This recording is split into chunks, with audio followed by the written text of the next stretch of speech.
in this room during a Senate Judiciary Committee hearing held in 2006. In the 18 years since that hearing, American consumers have been charged a staggering $1.1 trillion in interchange fees. The vast majority of those fees, a total of $797 billion, came from credit card purchases. The remaining $320 billion, less than a third of the total, comes from debit cards. There's a simple explanation for that disparity. In 2010, the Senate voted to include what became known as the Durbin Amendment in the Dodd-Frank Act. The Durbin Amendment capped the interchange fees that card networks like Visa and MasterCard could set on behalf of large debit card issuing banks. This single reform is estimated to have saved consumers $6 billion. $6 billion in the first year after its implementation, and billions more since. I want to salute a former staffer of mine, Dan Swanson, who's here today in the front row.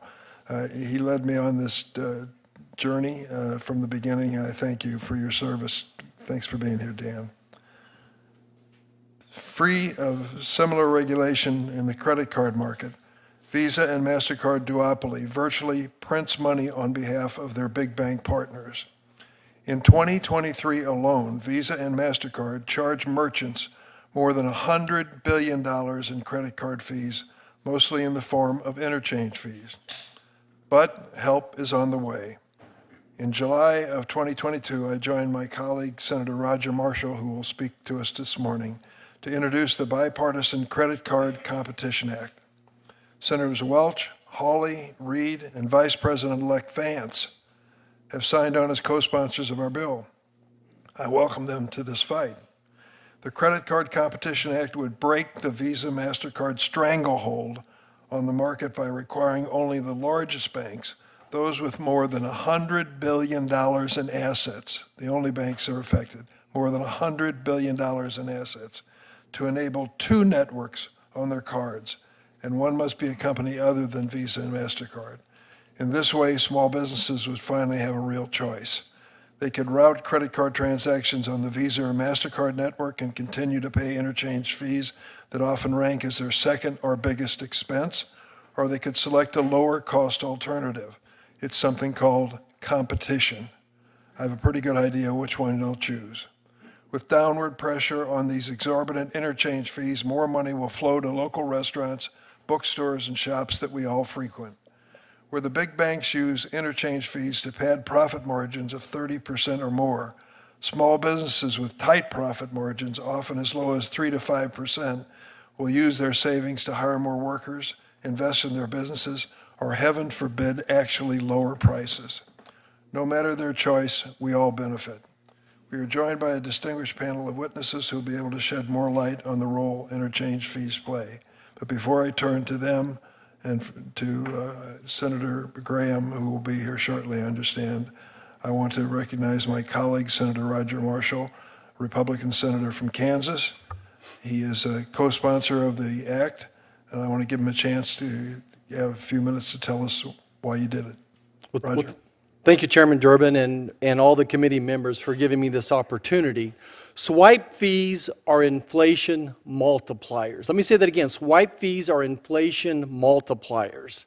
Now, I'm honored to join this committee to fight for hardworking Americans and Main Street businesses across America. And today, I urge this committee to choose Main Street over Wall Street, to stand with American consumers instead of multi-billion-dollar corporations. Now, here's the facts. The average American family spends over $1,100 annually on swipe fees, $1,100. In the United States, swipe fees are over 9 times higher than in the EU, 4 times higher than China, and twice that of Canada. Last year alone, the retailers paid over $170 billion in swipe fees. For small businesses, these fees are second only to labor cost, often exceeding utilities or even healthcare expenses for their employees. Meanwhile, the average credit card interest rate has soared to 24%. 24% interest rate on your credit cards, and late fees have added another $14 billion of cost to consumers. When it's all said and done, for retailers and consumers, together the cost is almost $300 billion annually, which amounts to over $2,200 per family. Additionally, Visa operates as a virtual monopoly. At least that's what the DOJ is accusing them of, working in tandem with MasterCard, partnering with a number of Wall Street mega banks, and thus controlling over 80% of the market. Is there anything fair about this? Now, there's some misconceptions being spread by opponents of this legislation, and I'd like to set the record straight. First misconception, that this is a price cap on transaction fees. Nothing could be further from the truth. In reality, our bill does not impose price caps. There's no price caps. Instead, it requires issuing banks to offer a second processing platform, which is not Visa or MasterCard. This is going to create competition in the market, which is currently dominated by Visa and MasterCard. Increased competition will reduce costs, which will then be passed on to consumers. Misconception number 2. The legislation compromises security. The opposite is actually true. Our bill increases security for the bank and the consumer. The issuing bank gets to choose the second processor. The issuing bank does, and they'll ensure that they'll select a reliable and secure platform. Additionally, we exclude platforms like China UnionPay and all other non-US based entities. Our bill will actually enhance security by encouraging the adoption of modern, cyber-safe systems, including end-to-end encryption. Misconception 3, this will harm small banks. As the chairman pointed out, we exempt lending institutions with assets under $100 billion, meaning only 30 of the largest financial institutions are affected. Only 30 institutions are affected. Misconception 4, rewards will disappear. In reality, everyone needs to realize that Visa and MasterCard don't issue the rewards. The banks issue the rewards, and it's a marketing game for them.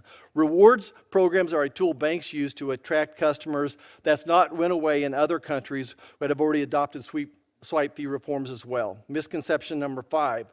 The technology doesn't exist to support multiple platforms. Again, that's simply false. There are dozens of competitive networks out there that routinely process debit transactions, and even JP Morgan Chase recently launched a credit card in France with 2 processing platforms. Now, a quick point. I'm especially grateful for this committee allowing the topic to be debated today. We've repeatedly asked, in fact, begged the Banking Committee to hold a hearing, and they haven't answered our request, and I'll let you all decide why. And then I want everyone on the committee to know this. We did a professional survey of several issues back home.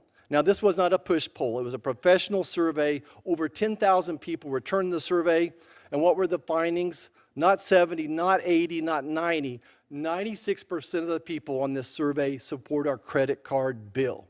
96%. And I have to add, when the opponents of this bill have spent over $80 million attacking myself and the chairman and this bill, that's over twice what was spent against me in a Senate race. You know that you're over the target. Let's be clear, whether it's inflation or sales taxes, or in this case, swipe fees, when those go up, consumers ultimately pay the price. The retailers pass those expenses on to consumers. It's that simple.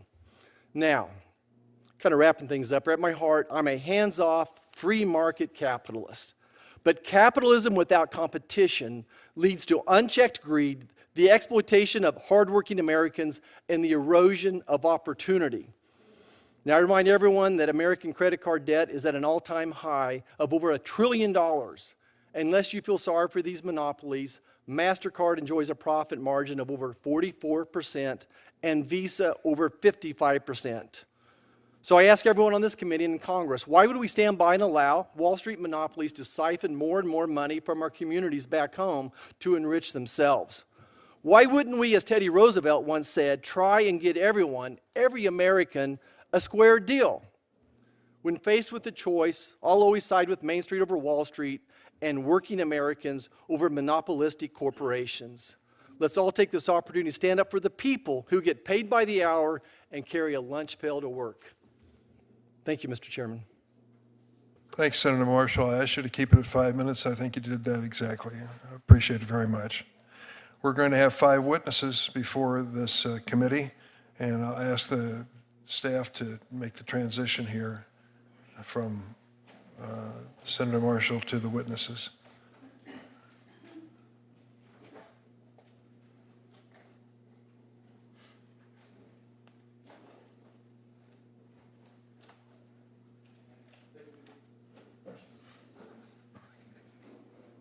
While the witnesses are coming to the table, I'm going to introduce them by reading their backgrounds. Our first witness is going to be Chris Callahan. He and his wife are the owner of Battenkill Books, an independent bookstore in Cambridge, New York.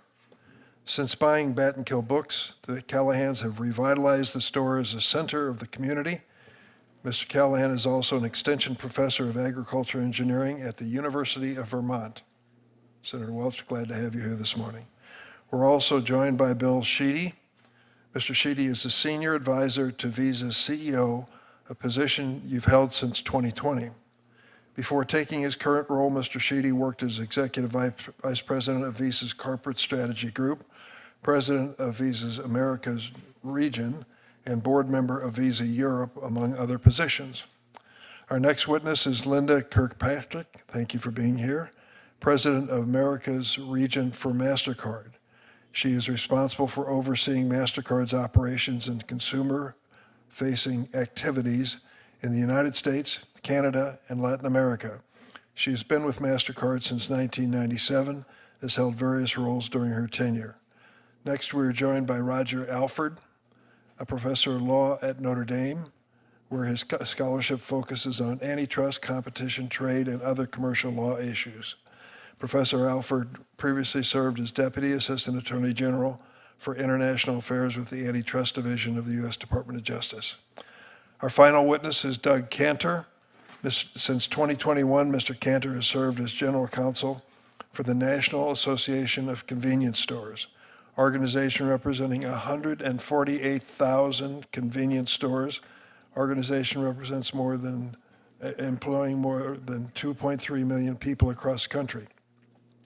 Mr. Kantor previously practiced law at Steptoe Johnson, where he served as counsel to the Merchant Payments Coalition, among other organizations. Excuse me. I ask the witnesses to please stand and be sworn in.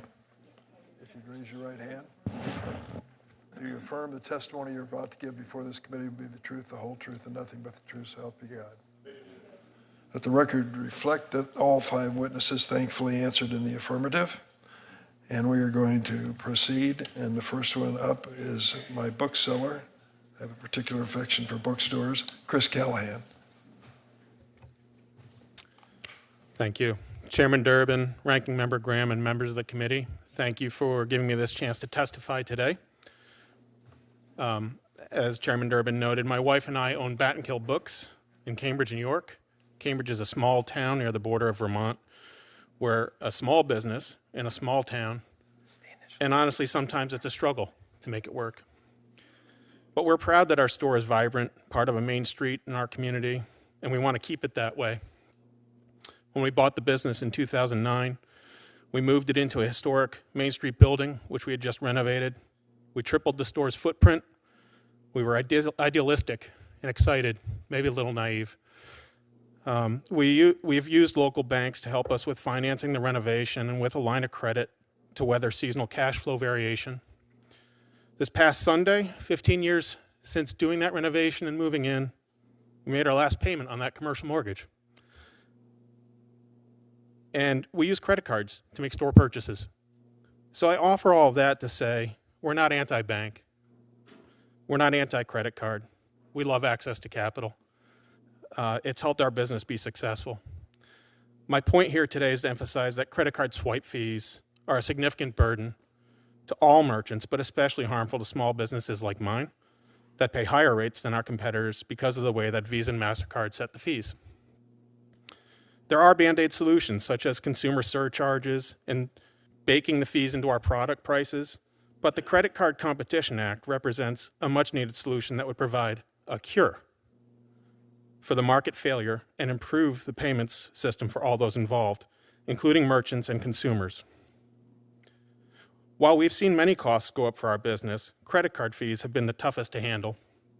I'm here to tell you that something needs to change. Main Street businesses like mine cannot take it any longer.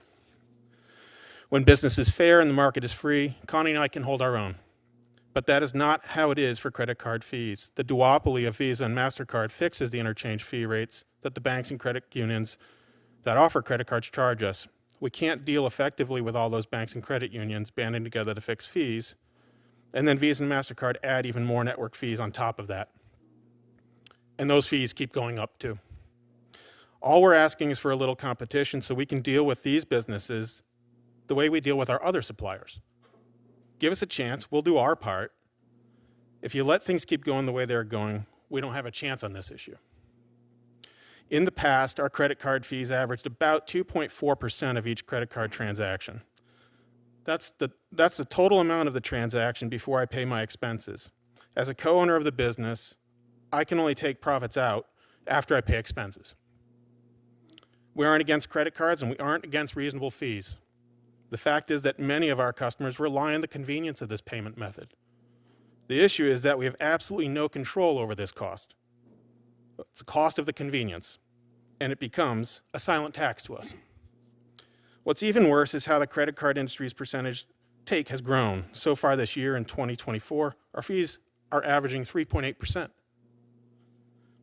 That jump of nearly 60% is consistent with what we've seen nationally as total Visa and MasterCard credit card fees have gone from $61 billion in 2020 to more than $100 billion in 2023, an increase of more than 60%.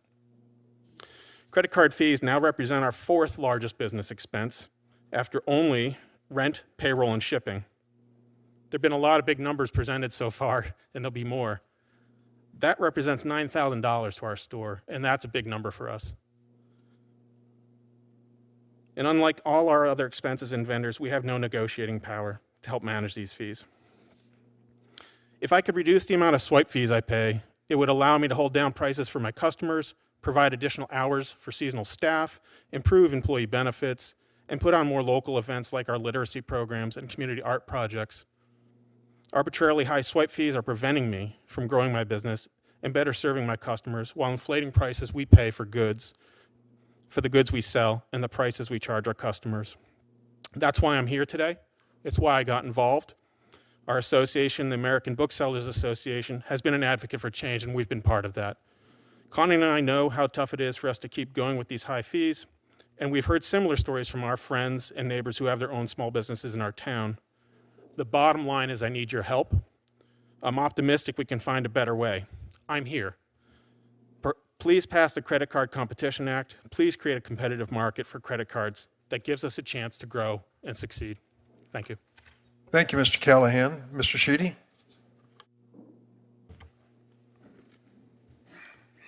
Chairman Durbin, Ranking Member Graham, and members of the committee, thank you for the opportunity to testify today about Visa's role in the dynamic and increasingly competitive payments industry. I'm pleased to share with you how Visa fosters security, innovation, and growth that benefits everyone who uses our network, including the consumers and small businesses that are the driving forces of our economy.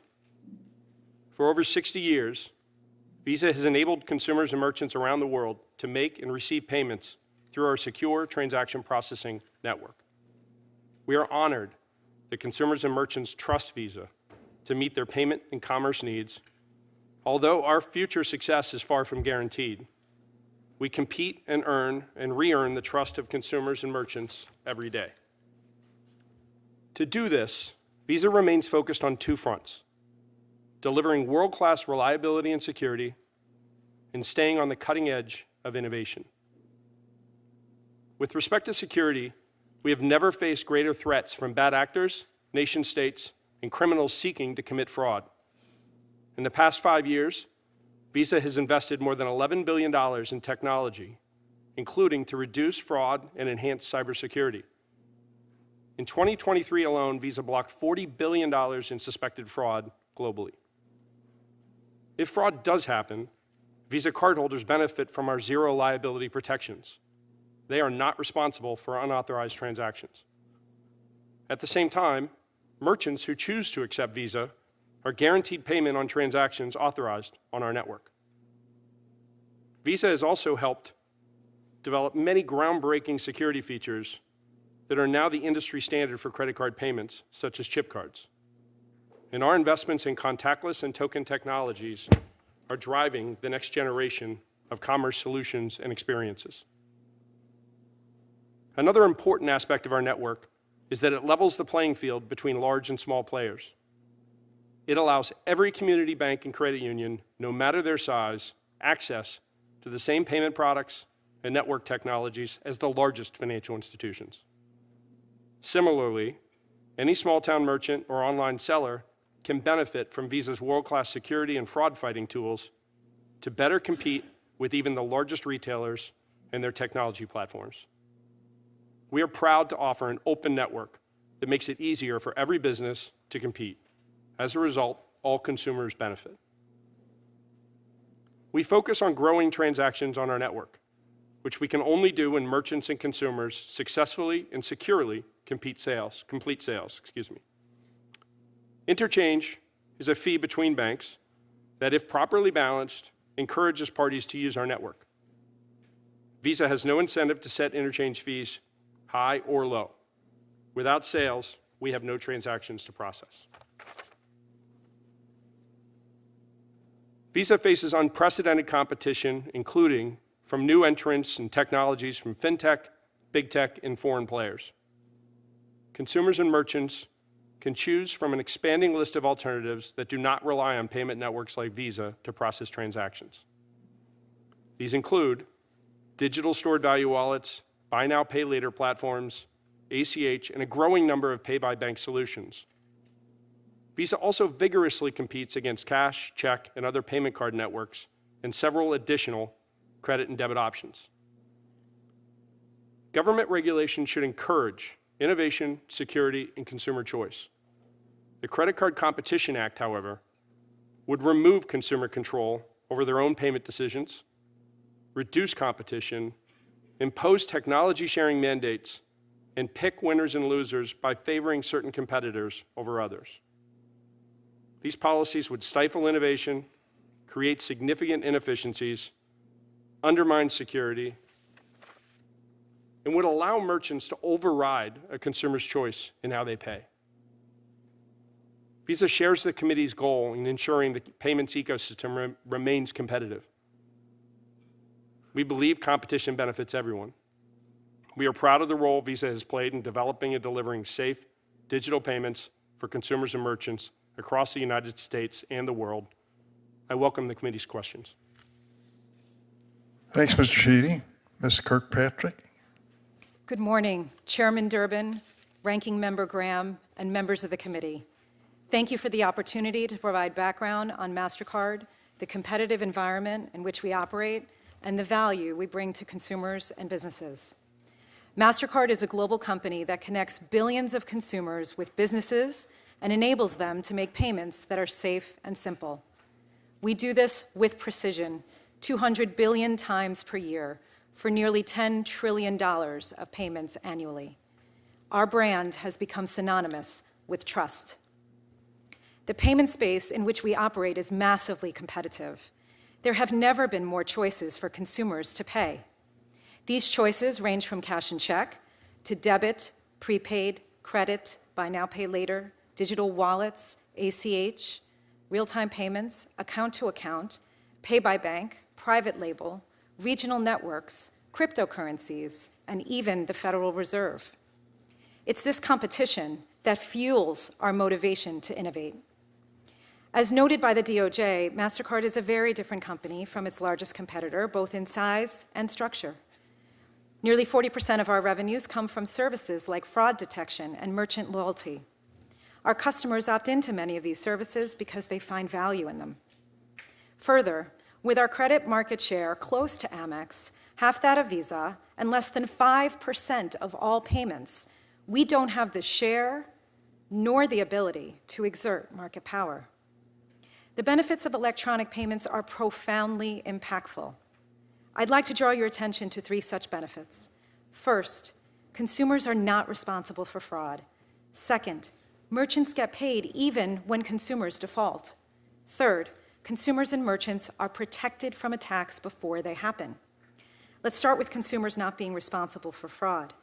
Last year, 52 million Americans had fraud on their accounts. I was one of those individuals, and I would bet many of you were as well.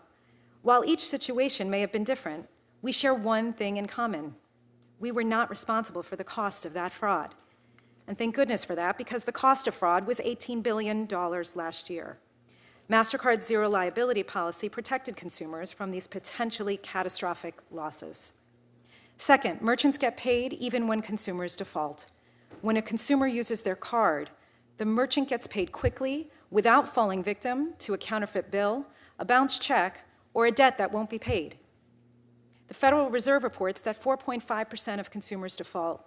That will be nearly $50 billion this year.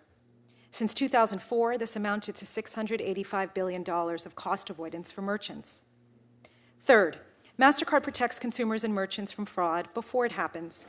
Since 2018, we invested $8 billion in cutting-edge technology like biometrics, cyber threat prevention, and other tools to keep them safe. This comes at a significant cost to us, but it produces real results. Just one of our products, SafetyNet, prevented $50 billion of fraud in the past 3 years alone, and the stakes couldn't be higher. Cybercrime is projected to exceed $9 trillion this year.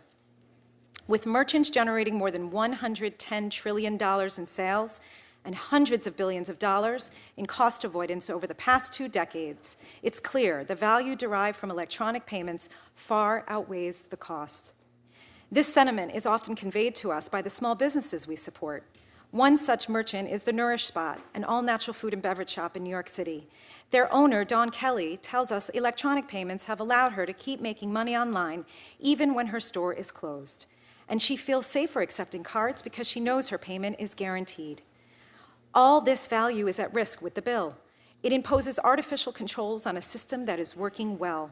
It'll remove choice from consumers, erode security, and hurt community institutions and credit unions, the very groups we're trying to protect. Why do we know this? Because we've seen it before. Since debit regulation took hold, debit rewards were eliminated, fees went up, access to capital diminished, and competition was stifled. As the DOJ wrote, debit regulation made it even more challenging for MasterCard and other networks to win business. In summary, the payments industry operates efficiently, safely, and cost-effectively.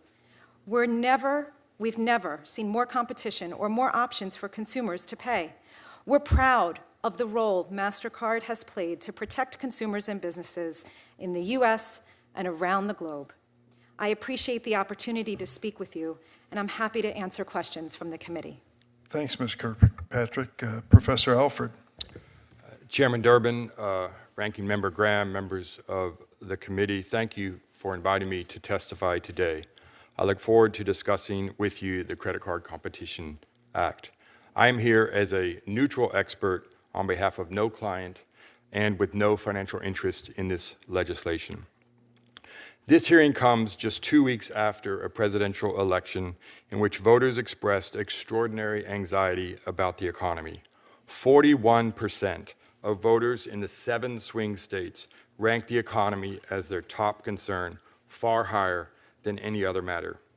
According to exit polls, 32% of voters nationally identified the economy as their most important issue, and of those, 80% voted for President Trump. If you read the party platforms of both parties, it is clear that both the Democratic Party and the Republican Party are competing to be the party of the working class. Leaders in Washington from both political parties want to find appropriate ways to reduce the price of goods and services. The question is how. When we think of consumer spending, credit card swipe fees are not the first thing that comes to mind. Yet those fees are a surprisingly large part of consumer spending. Last year, the average American spent $1,100 in swipe fees, more than they spent on pets, coffee, or alcohol. And I would ask you, which of those 4 are you least excited to be paying for? When we think of my message today is simple.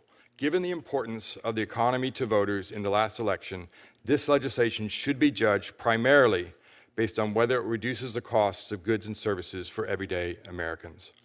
My written testimony outlines the market failure of credit networks and attempted solutions.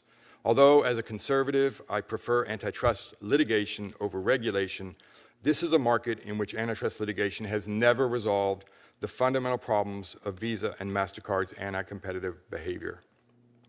Pro-competitive regulation in Europe with respect to credit networks and in the United States with respect to debit networks have been more successful and may provide natural experiments of what could be done in the United States.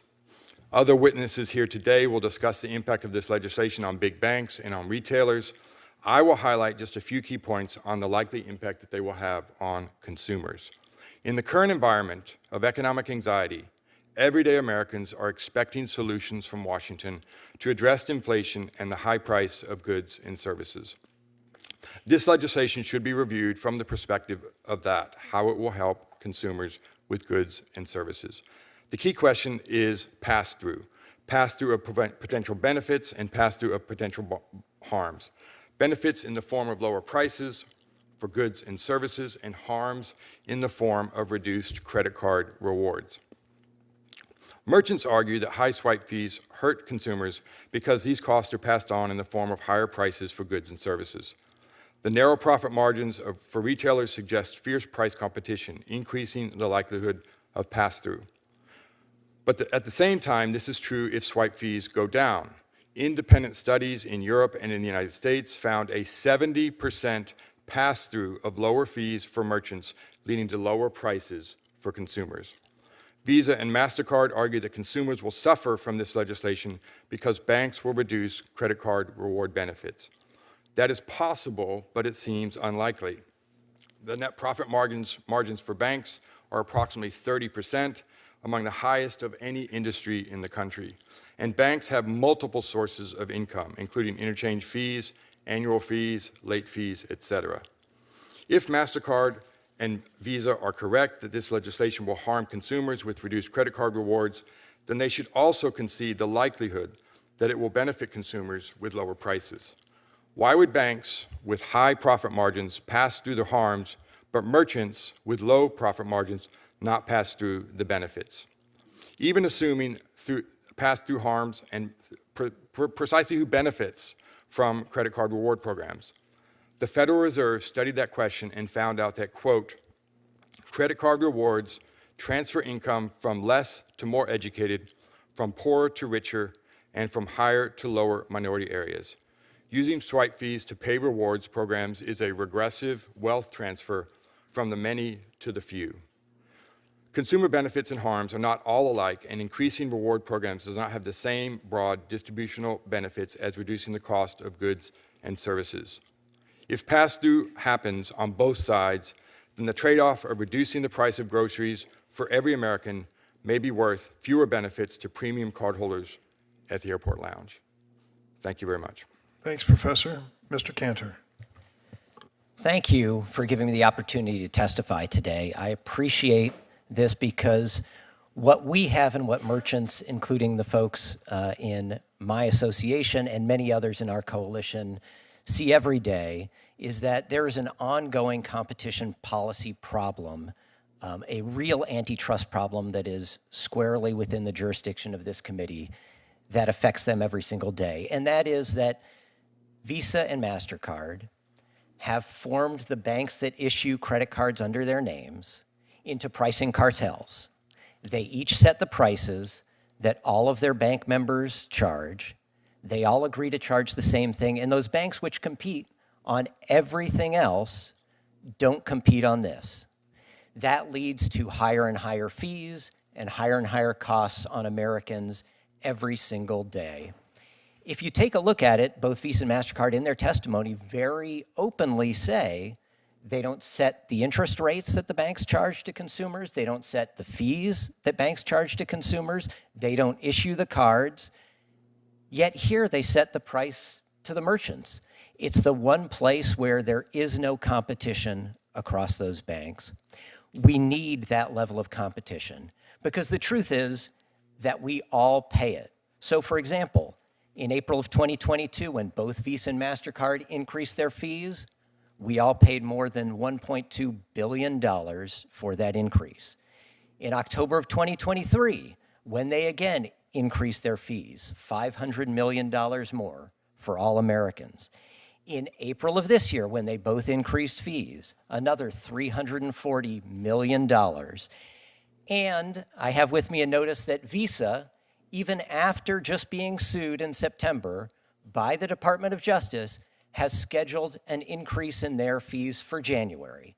That'll be over $100 million that folks will all have to foot the bill for. Now, with these fees going up, and you heard earlier Chris Callahan say 60% increase just since 2020, and his fees are up in 2024. We don't even have those numbers yet. This really hits all of us hard, and it hits the lowest income and lowest credit score folks the worst. Federal Reserve economists put out a study a couple years ago. $13 billion gets transferred from low-income, low-credit score individuals to high-income, high-credit score individuals through this system. It's an ongoing problem, and consumers don't know it. Everything about this is hidden from them. They're not aware of the role Visa and MasterCard play. They're not aware of the other processors in the system. They're not given information about the pricing or the fact that there's any fees at all. Wouldn't it be interesting and relevant to consumers when they're getting hit with some of the $14 billion they paid in late fees to be able to call their bank and say, hey, wait a minute, I know you got $1,100 in swipe fees from me. You can't cut me a break on this late fee? Of course it would be relevant, but they're not given that information. And so this idea that there's some consumer choice here that's a problem, consumers are not given this information. They don't have the tools to make this decision and that's on purpose because of the credit card banks. In order for economics and free market economics to work, the folks that actually pay the price and have the information have to make these market decisions. And the Credit Card Competition Act would do that. It's actually very simple. It just says have two networks that work on the card, just like happens on debit cards today in the United States, just like happens in many other parts of the world today, including JP Morgan's recent announcement that they're going to do it voluntarily in France. Great. Then there's actually some price competition between those two networks. The merchant gets to make a choice, and oh, by the way, it's the bank that chooses the two. So everybody's got their choices to be made. The current system simply can't be justified. And frankly, I would even say, with respect to smaller institutions, they are disadvantaged today. The point was made earlier that this helps level the playing field. It doesn't. Smaller institutions don't have the economies of scale that big banks have because they don't issue as many cards, so they have higher costs. By Visa and MasterCard locking in the prices that all those competitors charge, smaller banks are guaranteed a lower margin every time a card is swiped. And you know what? Big banks have taken advantage of that to dominate this market and get most of the market. One last thing I'll quickly say, and there's lots of things to talk about here, but this idea that, oh no, Visa, MasterCard have plenty of competition because there are all these new entrants like mobile payment apps and that sort of thing. According to the San Francisco Fed, those mobile payment apps are less than 1% of payments. I hope someday they will be very robust competitors. They're not today. The evidence of what they're able to get away with shows that there is an antitrust problem, and I appreciate the committee looking at it. Thank you. Thanks, Mr. Kantor. Members now have 5 minutes to ask our witnesses questions. I'm going to start. I don't profess to be an expert on anything, except perhaps one thing, airplanes. As a member of Congress, I've spent more time on airplanes than most Americans, and I know a little bit about it. It led me a few years back to conceive of the notion of banning smoking on airplanes. We passed that legislation. Frank Lautenberg was a sponsor in the Senate. But I've come to understand something recently on this issue and airlines that I didn't realize before. It turns out that most of the airlines make more money off the credit card branded credit cards and frequent flyer programs than they do off their air operations. If you look closely at the balance sheet, it turns out that they're not airlines, they're banks that own airplanes. And when it comes down to the profit making, it takes their credit card to lead the way each year, and it means a change in the way we fly on airplanes. Remember those flight attendants? We count on them. What are they there for? Safety, more than anything else. That's what they're there for. They give us a little Diet Coke along the way, but they're there for safety. Did you notice recently that things changed on a lot of airplanes? Once they have made their warning announcements and you're buckled in, they start talking to you about their credit card. and how you ought to consider buying one of their credit cards, and the flight attendant is going to go up and down the aisle passing out brochures for their new credit card. It really tells the story of what's a priority when it comes to these airlines. And so the question I have in my mind is, why do they sound like shrieking, scalded cats when they hear about consumer competition on credit cards? Why does it scare the living hell out of them? Because they make so much money off of them right now. Well, is the converse true? With this regulation and this competition when it comes to interchange fees, change the equation so much that they couldn't be profitable? I use as an illustration the fact that the credit cards are regulated in Europe and the interchange fee is capped at 0.3%. Try to remember that number for a moment. 0.3% interchange fee in Europe for Visa and MasterCard and those who participate in that. What is it in the United States? 1 to 3%. Well, if I can remember basic math, what you're saying is in the United States, the interchange fee is 3 to 10 times as much as it is in Europe. How do they get by with that? How can Visa and MasterCard possibly survive with such a difference, contrast? The bottom line, of course, is that they are profitable in Europe even when restricted to 0.3% in interchange fees. And it also is very clear that when it comes to these interchange fees and the frequent flyer programs, they're still offering them in Europe. So to me, as I sit here and take a look at the situation, the obvious question I ask Mr. Sheedy is, how can you possibly do business in Europe when the interchange fee is restricted at a maximum of 0.3%? Thank you, Senator Durbin. You're correct. The European government did regulate interchange rates in Europe. The government in Europe imposed a fixed interchange fee, and it did impact the market. While you're correct that there are some reward programs in Europe, the majority of them were either eliminated or greatly devalued. Consumer rewards, which are enjoyed by 84% of U.S. cardholders today. So it's a broad spectrum, broad socioeconomic spectrum of U.S. consumers enjoy rewards. That is not the case in Europe, where reward programs have been reduced, fees to consumers have gone up. You're correct, the market adjusted, but ultimately we think that those changes that happened in Europe were bad for European consumers and European cardholders. Let me ask you a question about an individual. Show the chart. Are you familiar with Mr. Prabhu, Mr. Sheedy? Yes, he used to be the chief financial officer of Visa. He said,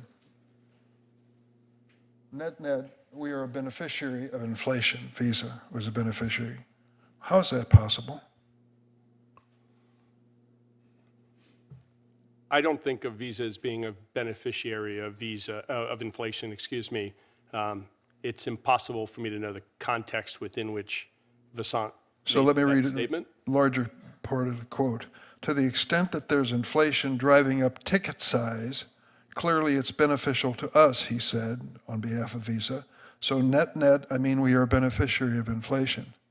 So while American families are struggling to survive against inflation, you're doing quite well, as long as the ticket size goes up and your percentage applies, correct?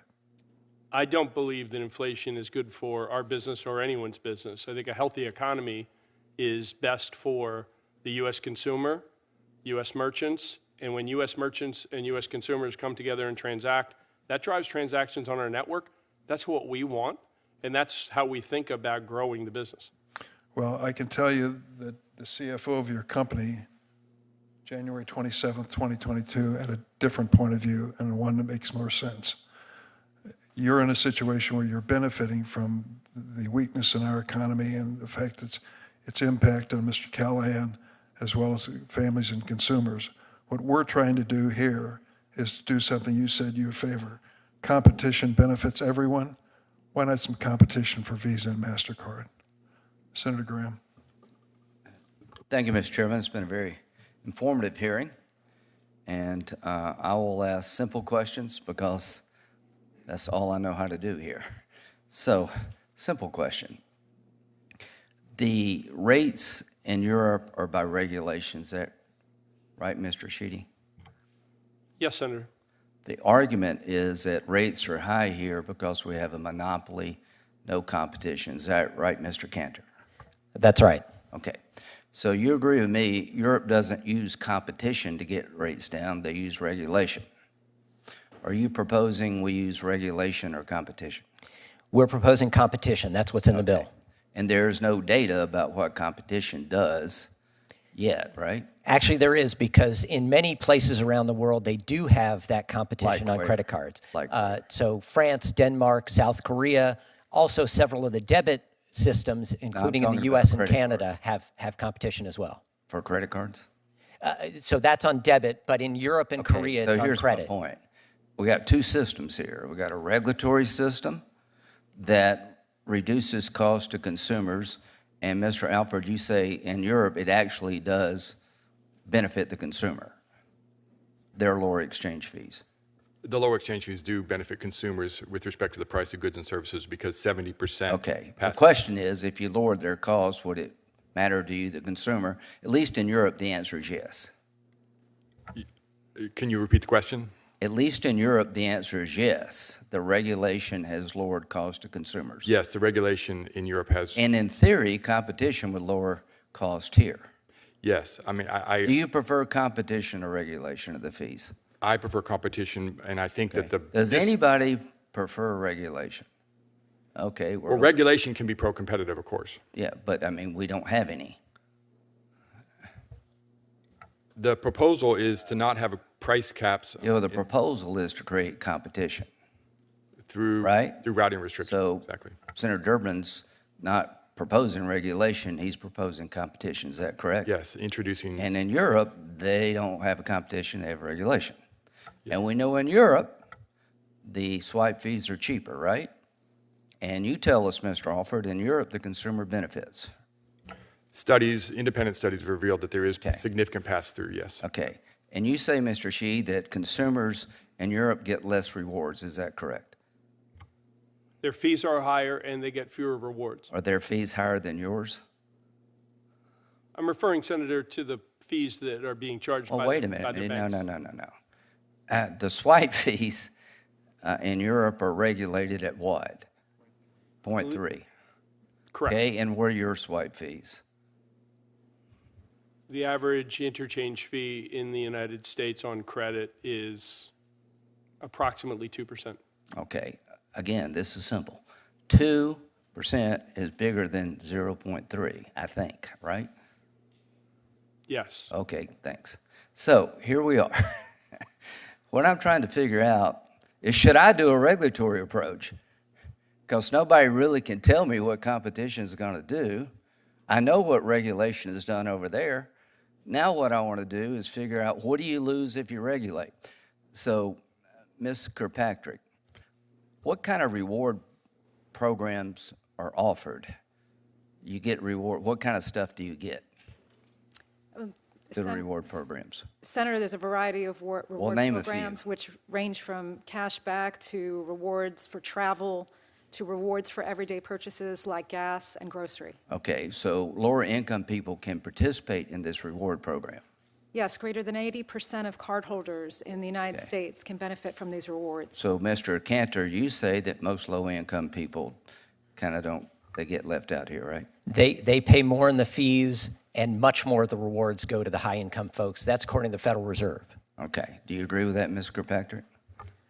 I agree that 80% or more of cardholders No, in that's the not U.S. the question. Do you agree with what the Federal Reserve said? I agree with the fact that rewards are widely No, it's a simple available. question. Do you agree with what the Federal Reserve analysis was? I haven't seen that particular Well, you need to look at analysis. it. So, here's my deal. I'm very open-minded to a solution. I generally like competition, except when they're monopolies.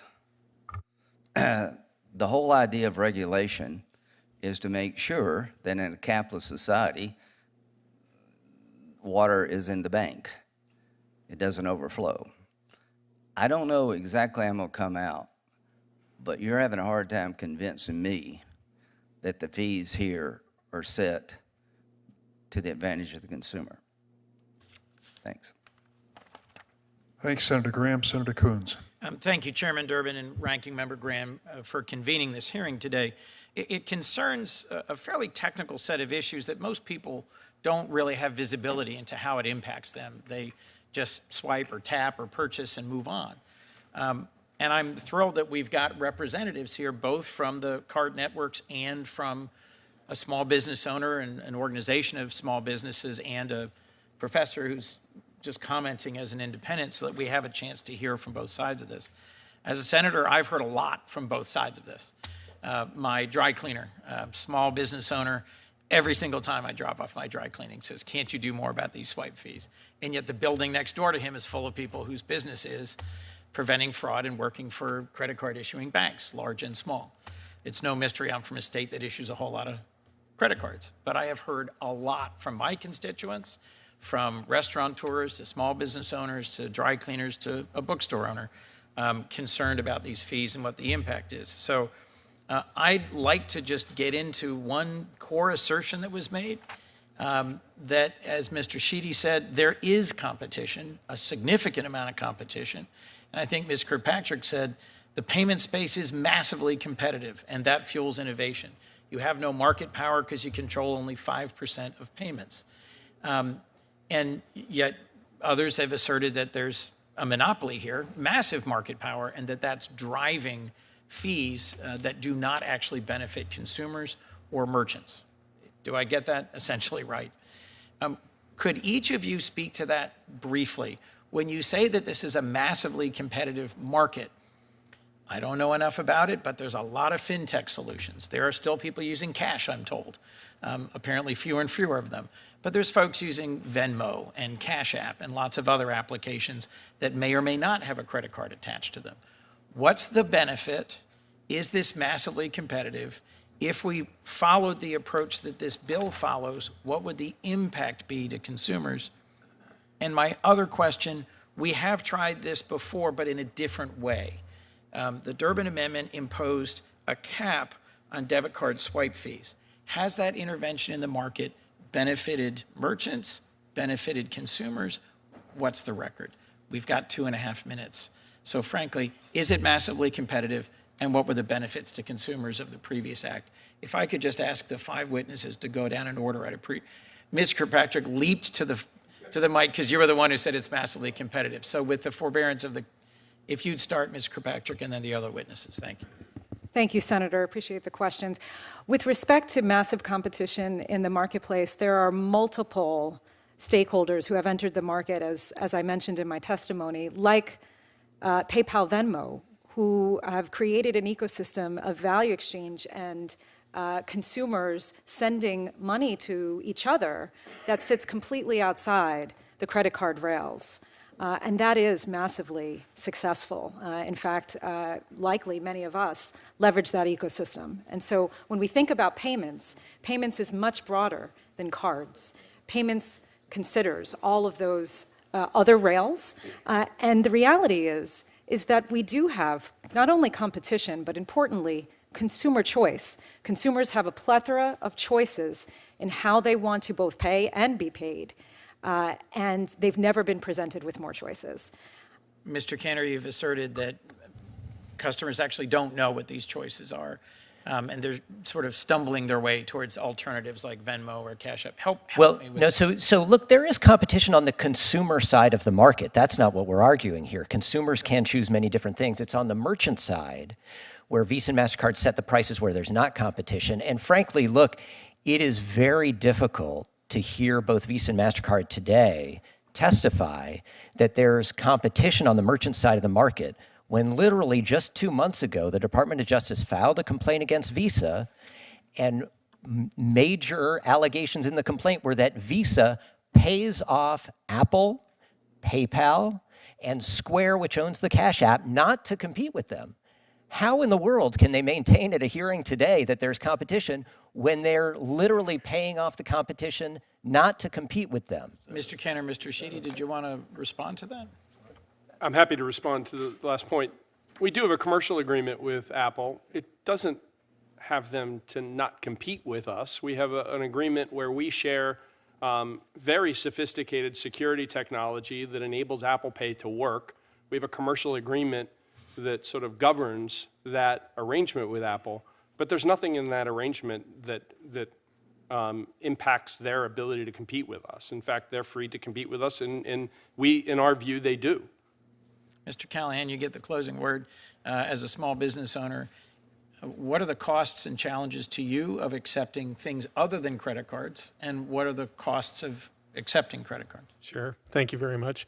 Some of the challenges are rather legal and pragmatic. We operate in New York State. We are not allowed to charge a surcharge to pass that along to consumers. We eat it as a business. So that's one thing. The other part of what we do as a business is, in business, you can compete on price, you can compete on quality, you can compete on service. We're unlikely to ever compete on price. And so passing along these fees to consumers is going to make that even more difficult. We compete on quality and customer service as a small independent bookstore, and that's where we'd rather put our efforts. I don't have a real sense of how competitive this is. What I can tell you is the impact is that the bulk of the fees that I get on 4 pages of credit card swipe processing statement every month, the bulk of it is coming from Visa and MasterCard. It's not the intermediate handlers and merchant services. Thank you all very much. Thank you, Mr. Chairman. Thanks, Senator Coons. Senator Grassley. Yeah. First of all, I want to put a couple letters from Iowans in the record on this issue. These are real Iowans? Yes, real Iowans. Let's put them in the record. Sure enough, thank you. I'm leading into Mr. Sheedy's question. Last time the Judiciary Committee held a hearing on credit card competition, many of you testified before this committee, and I asked your thoughts about the credit card duopoly claims. Now the Justice Department has brought a case regarding antitrust concerns to the debit card market.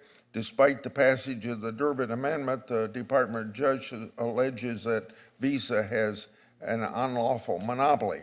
So further, what you just recently discussed, Mr. Sheedy, how is the credit card market different than the debit card market? Pardon me for coughing.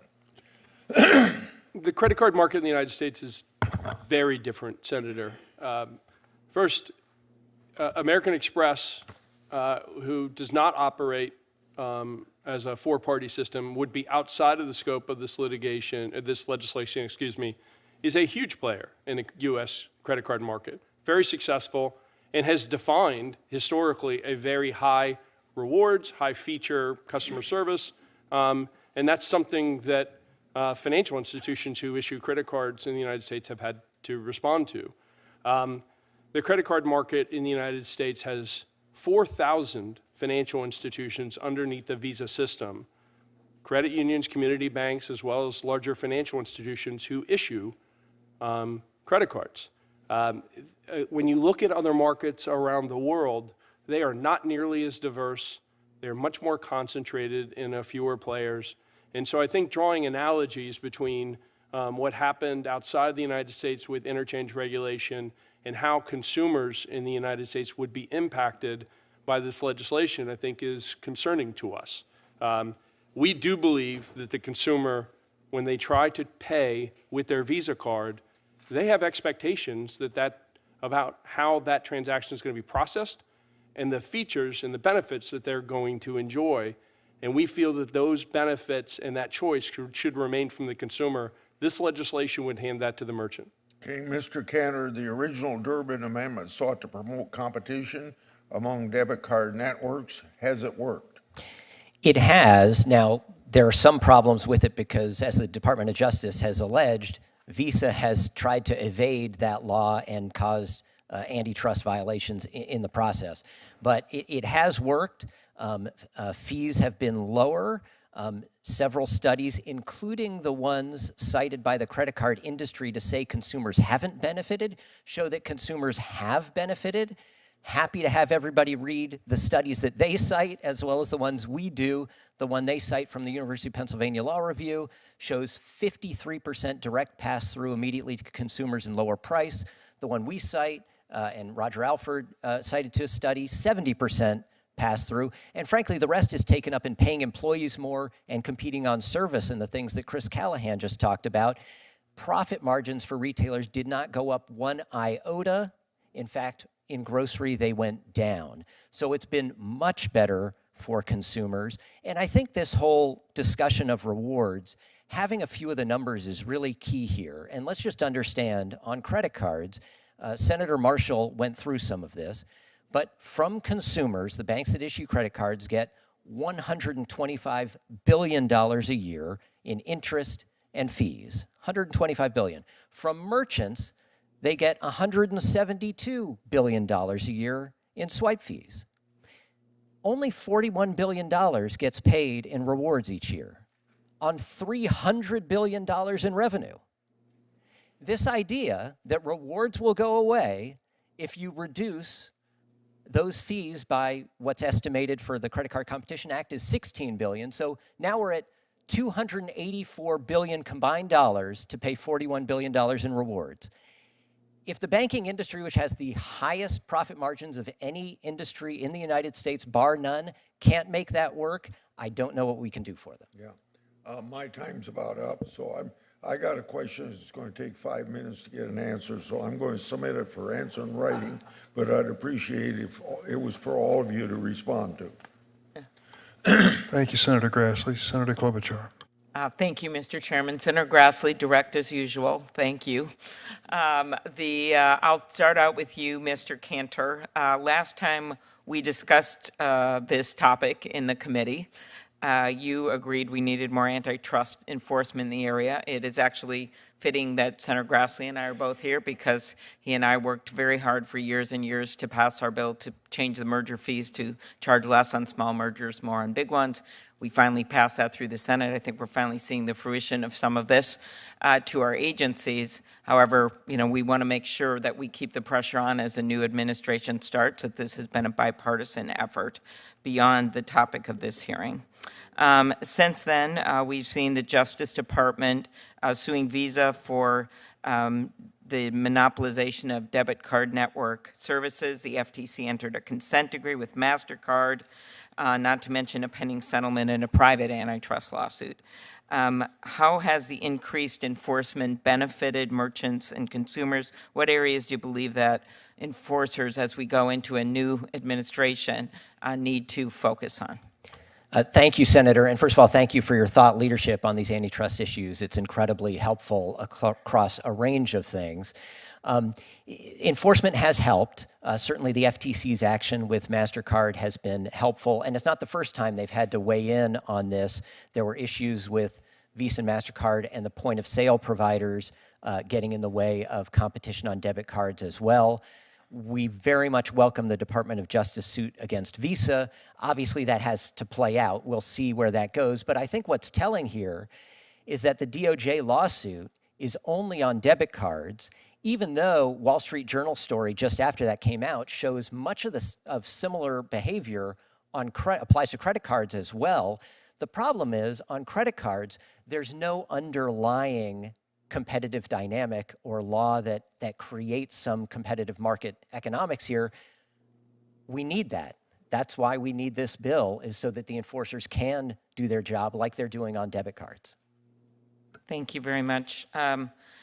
Professor Alford, when you served in the Justice Department's Antitrust Division, the Supreme Court created new rules in the Ohio v. American Express case, dictating how antitrust enforcers must evaluate two-sided markets. If you could quickly answer, because I have one other question, how has this decision affected the ability of antitrust enforcers to deter anti-competitive conduct in two-sided platform markets? Yeah, two-sided platform markets. Thank you for your question. Two-sided platform markets are basically where there's a simultaneous transaction that happens in which the fee happens and it affects both the merchant and the buyer at the same time. As a result of that decision, now there's been incredible difficulty about market definitions, and it's much more difficult now to determine what the market definitions are for antitrust cases. And therefore, that's been a difficult issue with respect to how to enforce anti-competitive conduct with respect to these credit card companies. Okay, thank you. I'll follow up in writing. I recently introduced a bill, the Preventing Algorithmic Collusion Act, to ensure that middlemen do not use algorithms to circumvent our price-fixing laws to raise prices, such as coordinating rent hikes among landlords. While credit card networks do not collect interchange fees, they do set the interchange fee charged by issuing banks to most merchants. Mr. Sheedy, can you elaborate on how the fees are determined and the considerations involved in the process? And do you use algorithms that process data derived from issuing banks? The first question, the factors that we bring into interchange is really all facets of the business. We start with understanding the competitive environment. We would like for the card to be accepted as broadly as it can be accepted. The merchant point of view is very important and a huge part of how Visa has positioned itself historically as being accepted in more locations. It's a big part of how we think about interchange fees in terms of encouraging the adoption of new technology. So we create incentives in the fee structure. We consider them incentives. Some people might consider them penalties, but if you can adopt a new technology that reduces risk and takes fraud out of the system and improves streamlined processing, then you would qualify for lower interchange rates. And that's a big part of the structure. We do spend quite a bit of time understanding the needs of the 4,000 credit card issuers across the United States, all of our clients, the costs that they incur in supporting consumers. And it's very expensive to issue a product and to provide payment guarantee and online customer service, zero liability. All of those things and many more, Senator, get factored into interchange. I don't want to go on too far there because I want to get to the second part of your question, which is Algorithms. We've invested significantly in the sophistication of our algorithms, AI included, and they are squarely and wholly focused on reducing fraud and addressing cyber risk in the system, which we've done very effectively. As I sit here, I can't think of anything that we do along the lines of what you're discussing that's outside of the area of driving network security and improving cyber risk. In a very difficult time. Okay, well, I'll follow up in writing because my colleagues have questions. But my concern is that in at least the work I've done in the rent area, that literally these are being used for a high-price, sophisticated price-fixing scheme because all these people are throwing their data in, and then another entity is figuring out what the price should be. And so they're actually coordinating all the information that's out there. So, thank you. Thanks, Senator Klobuchar. Senator Kennedy. Thank you, Mr. Chairman.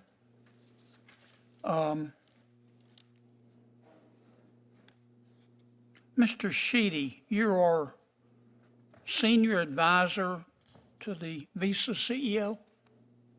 Yes, sir. The Visa CEO was too busy to come today? He had a conflict, Senator.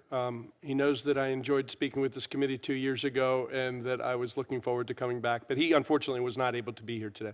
What was his conflict? I honestly don't know what his conflict was, but I know he was unable to be here today. But it was more important that he be somewhere else than here. He was unable to be here today. He sends his regards. Send them right back to him. All right. Look, I don't, if we had to vote on this bill today, I don't know how I would vote. But I want to thank the chairman for calling this hearing. I've learned a lot today. I've just got a couple of questions and then an observation. Professor, you seem to be fairly objective here. Congress capped the fees on debit cards. Is that correct? That's correct, for certain transactions, yes. The savings, has it been passed on to the consumer and or invested in the retailer's business? Yes, so the average rate for... Give me, I don't speak Yes. Sanskrit. Yes, Okay? the answer is yes. I need short answers. Is Yes. that a yes or no? Yes. Okay. And we addressed the issue in debit cards by regulating. We capped the fees. This bill doesn't cap fees like they do in Europe, as Senator Graham so eloquently pointed out. This bill just introduces competition. That's correct. Okay.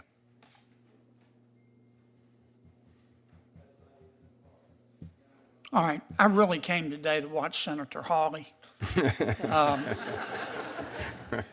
And to learn, but here's my observation. I'm going to cede my time to Senator Hawley. Let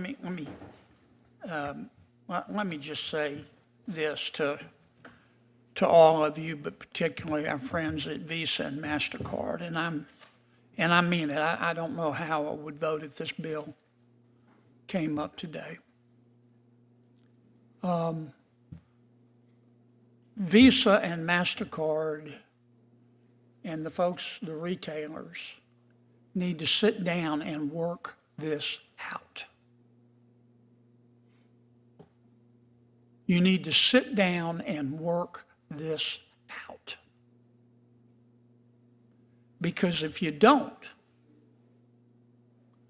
Congress is going to do something. I'm not sure what we're going to do. But Visa and MasterCard, when we get through with you, you could end up looking like either the post office or the Dallas Cowboys. I'm not sure we'll get it right. And I'm not a big fan of the European model. That we're seeing the cost right now in Europe of their penchant for regulation. But what I do care is the fact that the high prices in this country are gutting the American people like a fish. And we're trying to address it. And my strong advice to you is to sit down and try to work this out and come up with a solution that's fair for the consumer, fair for the retailer, but also respects Visa and MasterCard.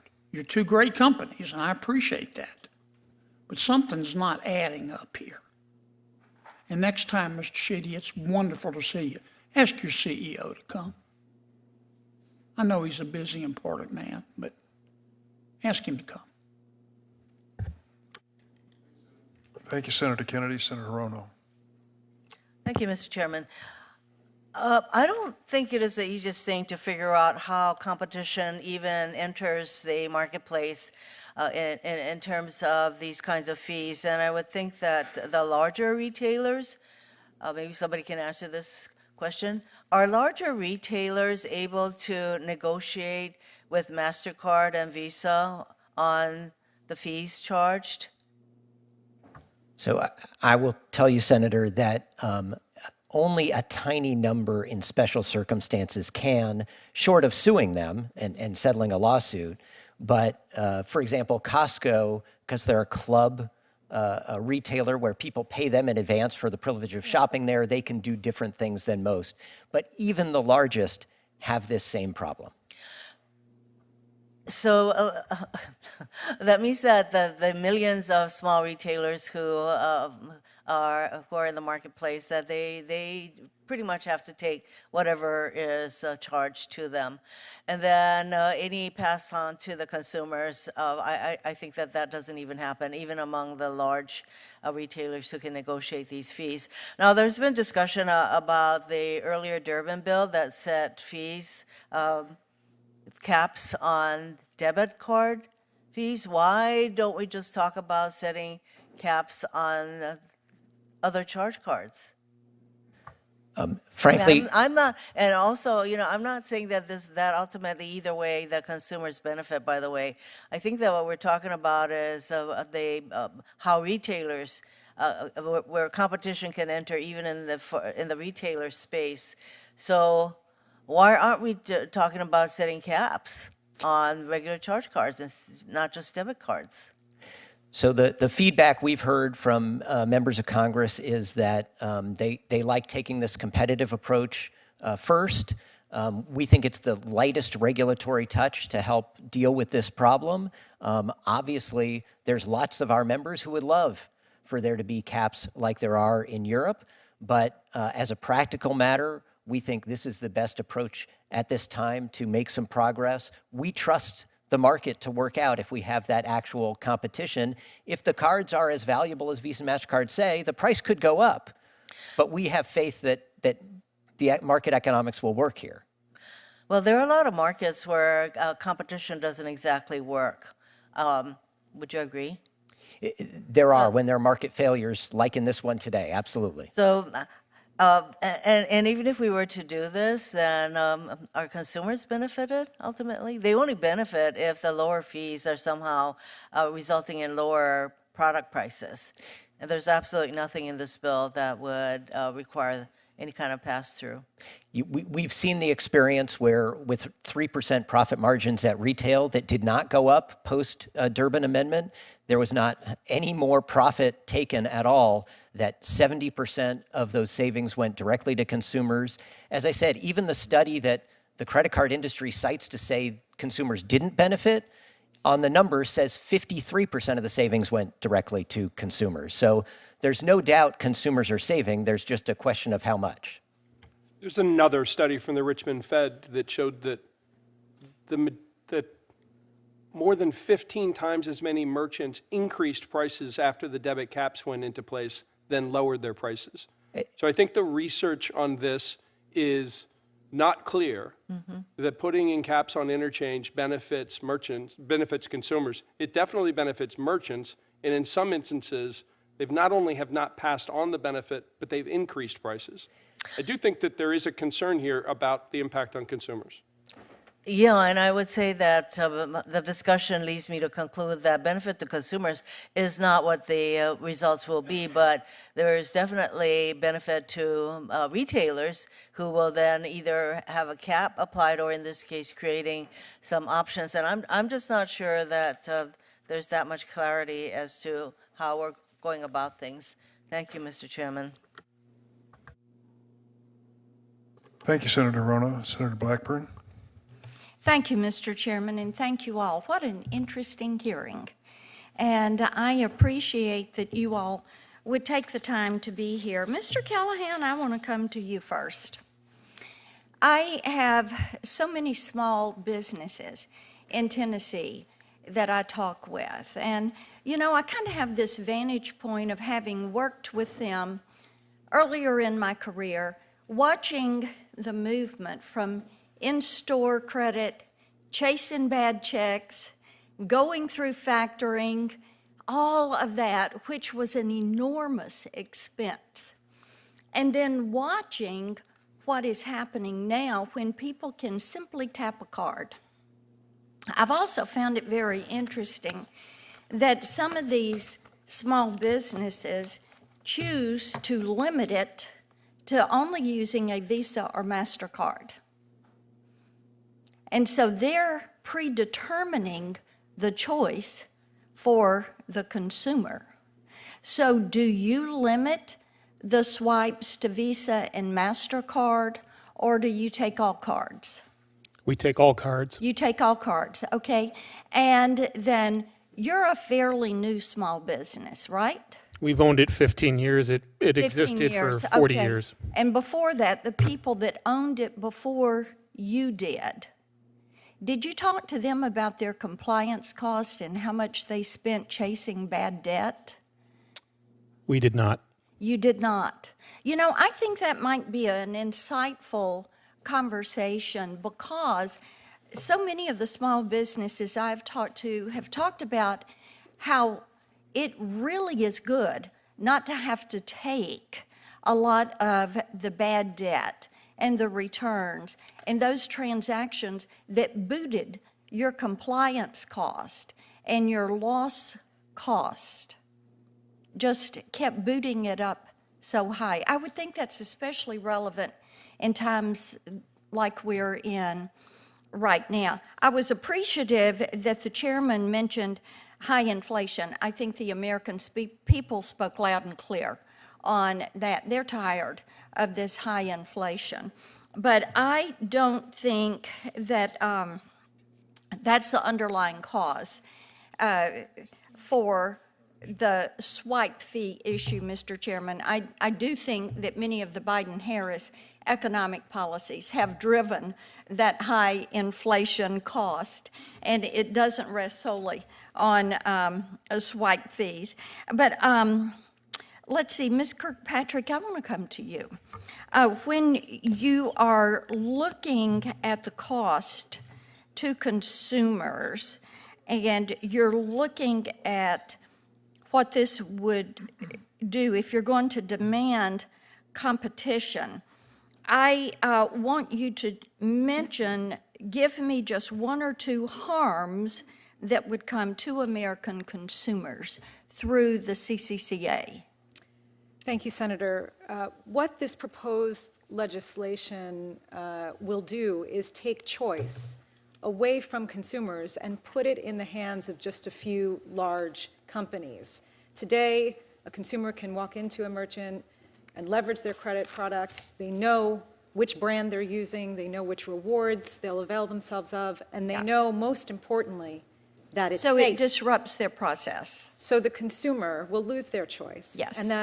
And the choice will be left up to just a few players. Okay. Mr. Alford, I want to come to you for a quick question as we talk about this issue, because, see, I believe this is one of those issues that, and I've got friends in the banking business, I've got friends that are small business owners, and so there's differences of opinions there. And Senator Graham got to this a little bit in talking about the difference between regulation and mandates and competition.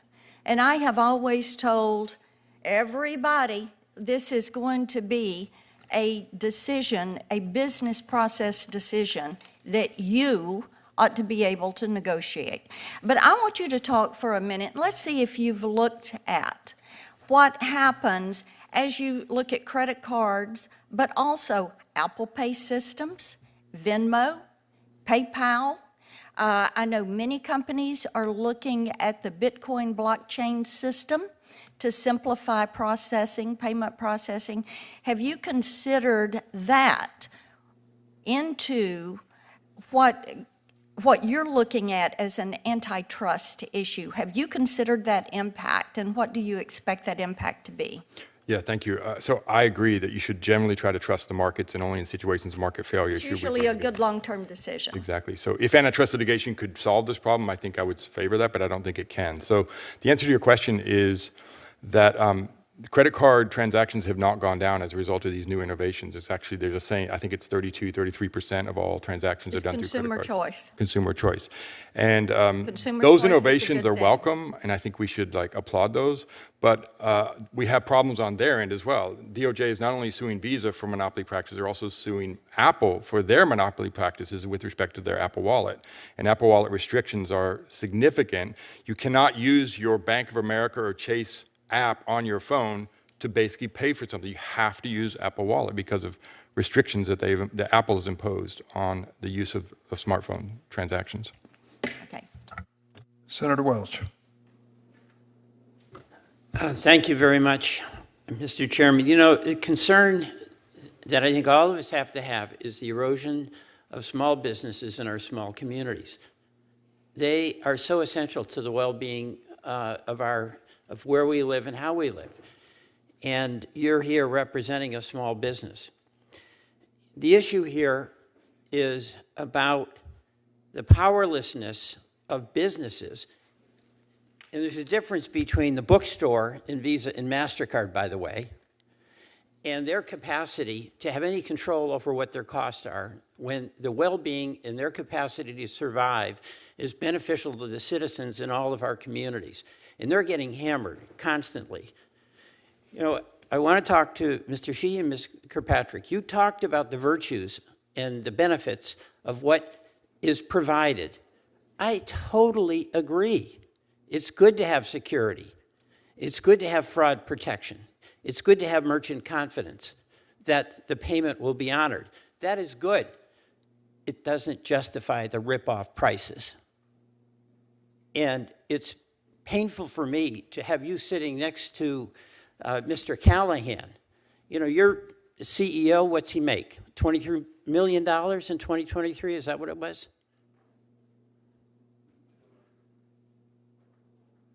Your CEO, $24 million?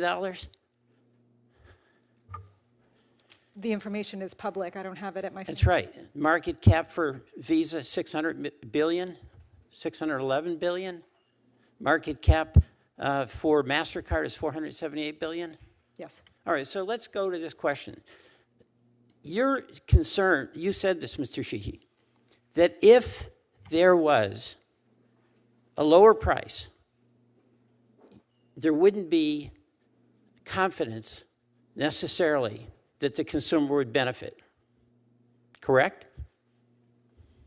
I expressed some concern, Senator, with the price caps that were All right, so implemented. let's just talk what that really means. You want to have the right to do the ripoff rather than let him get the discount.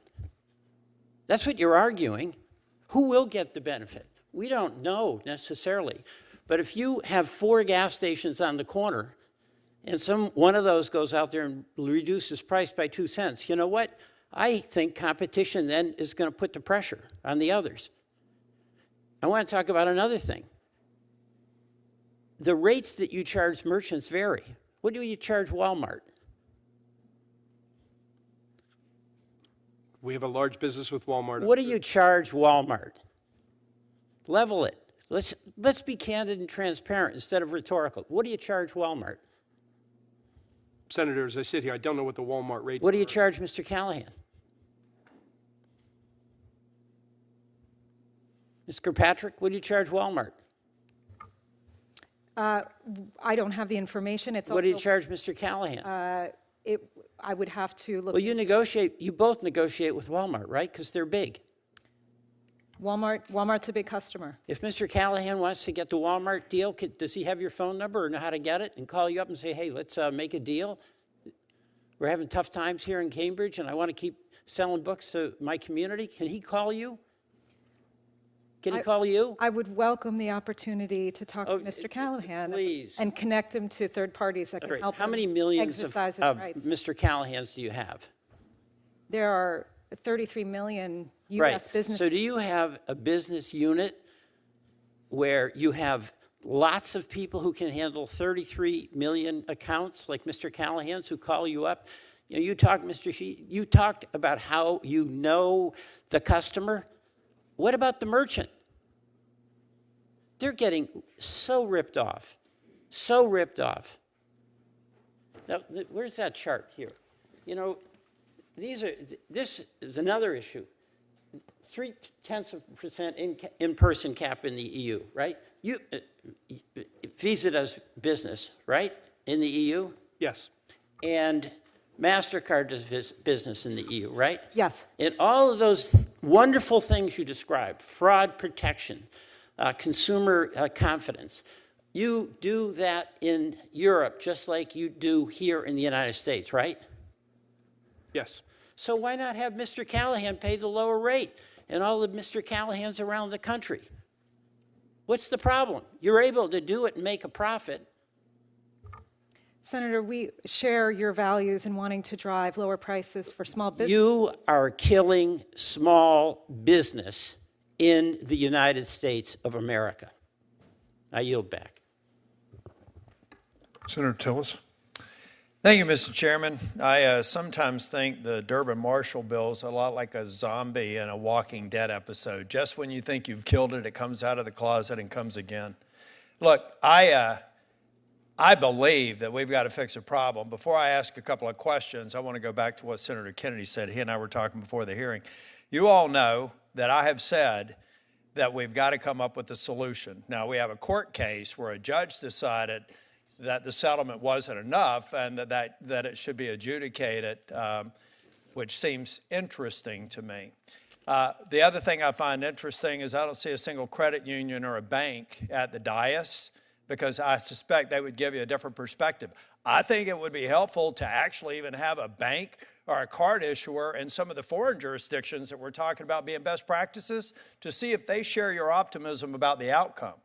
We have a problem here. Durbin Marshall is not the solution. It will create more problems, and I'm very sensitive to small businesses. I have said to many people, some of them are in this room today, that you've got a Congress and a half to solve this problem, in my estimation. I don't have a whole lot of skills here, but counting votes and observing trends is one of them. This Durbin Marshall bill is not going to pass in this Congress. I think anybody realistic knows that. We've only got 1.5 Scaramucci's of legislative days before we're out of Congress. So it's not going to happen. This is a good hearing. We're exchanging information.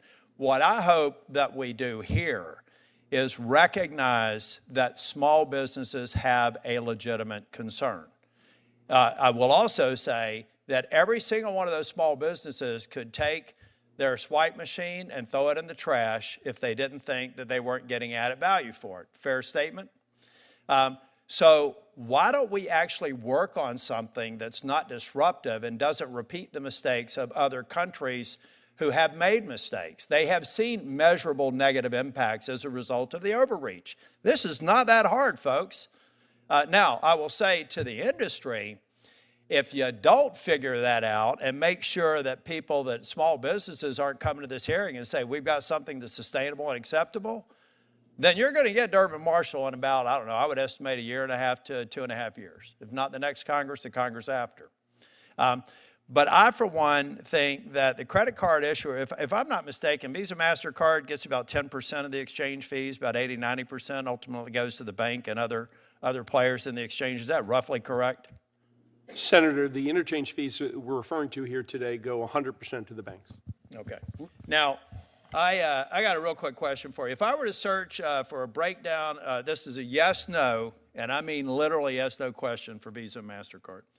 If I were to search for a breakdown of processing and interchange fees for your companies, Visa, MasterCard, would I be able to find that information online?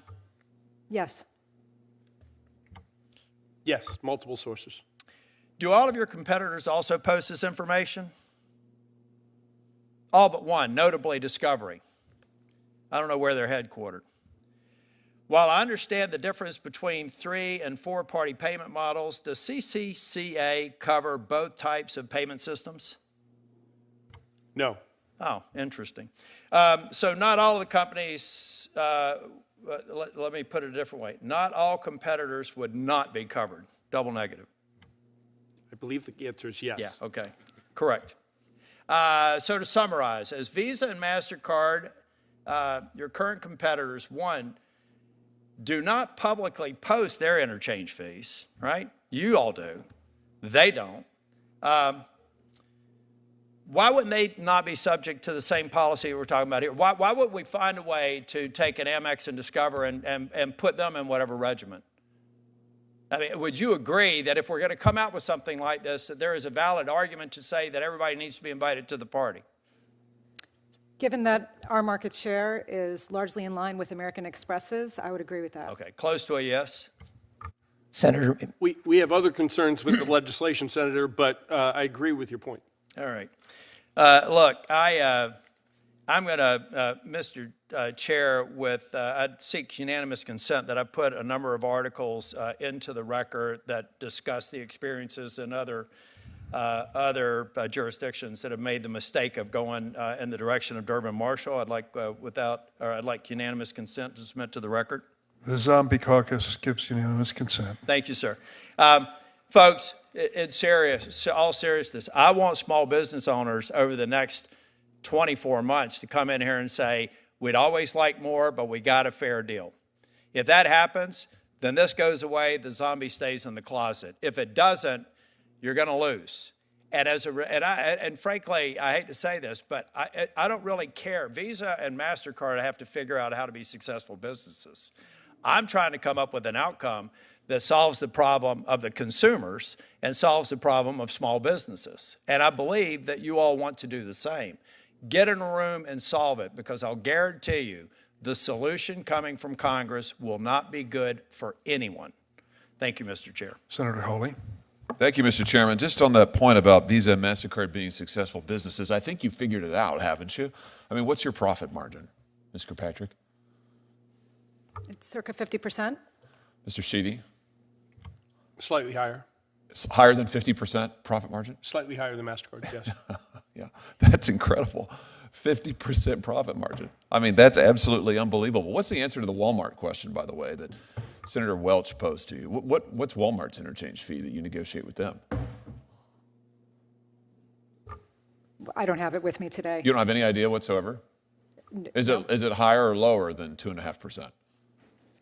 Walmart negotiates their rates based on the business that they do with us. Meaning they're big, they're really big, they're gigantic, so they get a better deal than Mr. Callahan or most small businesses in Missouri. Is that what you're telling me?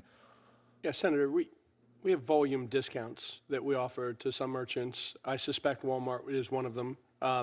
And I don't believe that it's commercially unreasonable to get an arrangement where in exchange for more volume, a merchant can qualify for lower rates? Well, I'm sure it's not commercially unreasonable for Walmart, or certainly it's in their financial interest and in yours, but I doubt it's in Mr. Callahan's financial interest. And my question to you, Mr. Callahan, is when you've got Walmart and other major competitors getting charged much less than you are, why in the world would you stick with these guys? I mean, why is it that small businesses continue to use Visa and MasterCard when you're getting charged so much more?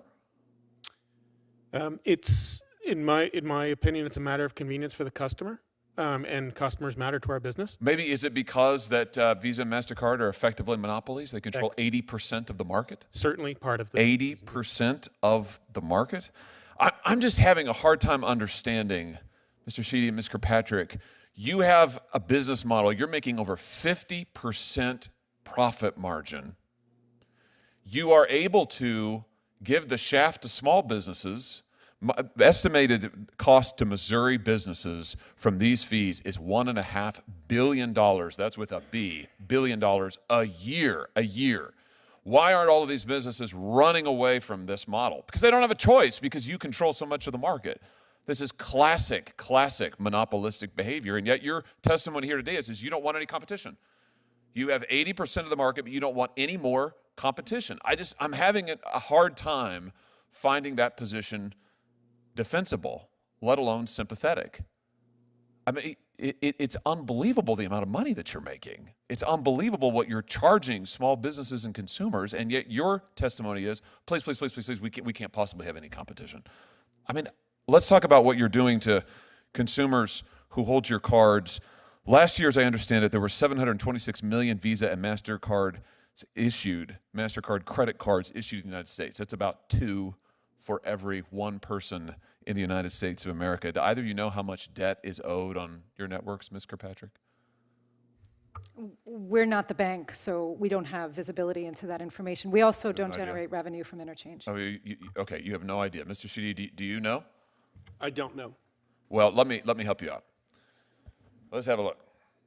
It's $1.17 trillion.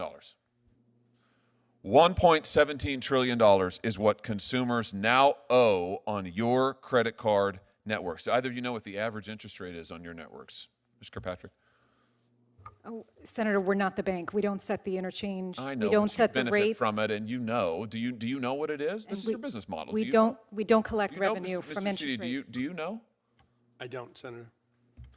I mean, do either of you read the newspaper? Forbes magazine just estimated last week that the average credit card APR in your networks is 28.75%. Average.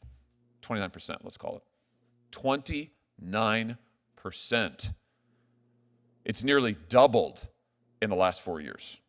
That is astounding, absolutely astounding. And you just testified a second ago that you've got more than 50% profit margin, and yet your testimony here today is you can't possibly survive if there's any competition. How can that be true? How can that be true? You've got debt like we've never seen before in American history. Your profit margins are as higher than they've ever been. You have 80% of the relevant market in the credit card interchange fees that we're talking about, and yet you couldn't survive if there's any competition? What am I missing? That's not a rhetorical question. How is it that you can't do any better? Senator, we like competition very much. As my colleague from MasterCard mentioned, we don't loan money to consumers. That's the job of the banks. I will say, as it relates to small business, we care very much. And the pandemic was difficult on small business more than anyone. In 2022, we lowered rates for 90% of small businesses in the United States. I also think that many of the security and the digital features that have been put in the network help small businesses. Wait a minute, during but the time wait a minute. My time is almost expired. I don't mean to interrupt you. I'm sorry to interrupt you. But hold on just a second. You've increased the swipe fees consistently in the last few years. You've raised them, even as your network has expanded, even as your profit margins have gone up. You've raised the swipe fees. And in terms of competition, you are paying competitors not to enter the market. The DOJ lawsuit says that you threaten retailers with staggering financial penalties. That's a quote, staggering financial penalties if they use a competitor, and you're paying Apple and Square and others not to compete in your market. You've got 80% market share, and you are paying off would-be competitors not to come into the market while you charge people like Mr. Callahan, who knows how much more than big entities like Walmart. I mean, this is just classic collusive monopoly behavior. And your testimony is you can't accept any more competition. I agree with one thing that my colleagues down the dais have said, which is that this is not a sustainable situation. It is not sustainable. This has to change. $1.17 trillion in debt, this has to change. And I'll just end with this, Mr. Chairman. I thought one of the best proposals that the President-elect Trump, made during his last campaign, his most recent campaign, was to cap the interest rates of credit cards. So we could do that. We could do this and that.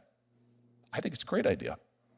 I don't know why 30% interest rate should be charged on debt like this. I don't understand it. And I don't understand why you won't accept the smallest modicum of competition when it comes to these retailer fees. And I'm just here to tell you, this will not stand. Thank you, Mr. Chairman. Thank you very much, Senator Hawley. Welch, Hawley, Durbin, Vance, what the hell's going on here? This is not only an odd couple, this is an odd grouping. The most conservative and the most liberal members happen to agree that we have to do something about this situation for Mr. Callahan, Mr. Kantor's clients, and so many others. Let me tell you where this started. It started in this very room in 2006. I wandered into a hearing of this committee that I knew nothing about on something on interchange fees. I didn't know what we were talking about. And there were merchants and retailers sitting at that table who had stacks of paper in front of them and said, this is my contract with Visa that describes what my interchange fee is, that dictates a major part of my expenses as a business. And I can't get the entire thing. They only give me part of it. And I can't understand what they send me. And I'm stuck with it. I take it or leave it. Visa or MasterCard say, you go along for the ride or you're going to get dumped. And we can't afford to walk away from it, as Mr. Callahan can't afford to walk away from it. And I asked the chairman at the meeting, I said, are we going to do something about this? I was incredulous. He said, we're going to do something about it. The answer is he didn't. And I started pursuing it with Mr. Swanson over here. And our idea at the outset was, let's at least get a study.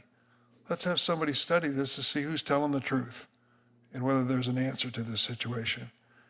Well, the industry, Visa and MasterCard, went wild in anger at the thought of a study. Said no, we weren't going to have any study. And so I did something radical. On the banking reform bill, I introduced an amendment which regulated debit cards. It was an unusual regulation involving the Federal Reserve and God knows what. But it was a regulation on what the debit card fee would be. And to my great surprise and their amazement, surprise, and chagrin, it passed. It passed with 60, how many votes? 64 votes, 64. Dan tells me, on the floor of the Senate and went through the House without controversy. And that's the so-called Durbin Amendment 2010. And since then, we've had a chance to look and see what's happened in debit cards and what's happening with credit cards, and Mr. Callahan described that situation today. I don't agree with Senator Tillis that there's any zombies involved in this. I think these are real caring individuals. And I will tell you this, to Visa and MasterCard, you awakened a sleeping giant. The retailers and merchants across America have had it. They are fighting for survival in an inflation economy, and it ain't getting a break from you at all. No breaks at all. Take it or leave it. Still the same terms. So I agree with Senator Hawley. There reaches a point where the obvious question is, who's going to do something to help retailers and businesses across this country? I put a proposal on the table. Maybe Mr. Senator Tillis doesn't like it, but it talks about something called competition, for God's sake. Competition over this swipe fee. That's all we're asking for. Give the merchants another venue to process these fees that are coming at their way through Visa and MasterCard. I hope we do get inspired to do something about this. We've got a bipartisan force behind it. I thank the senators for being here today. I learned a lot too.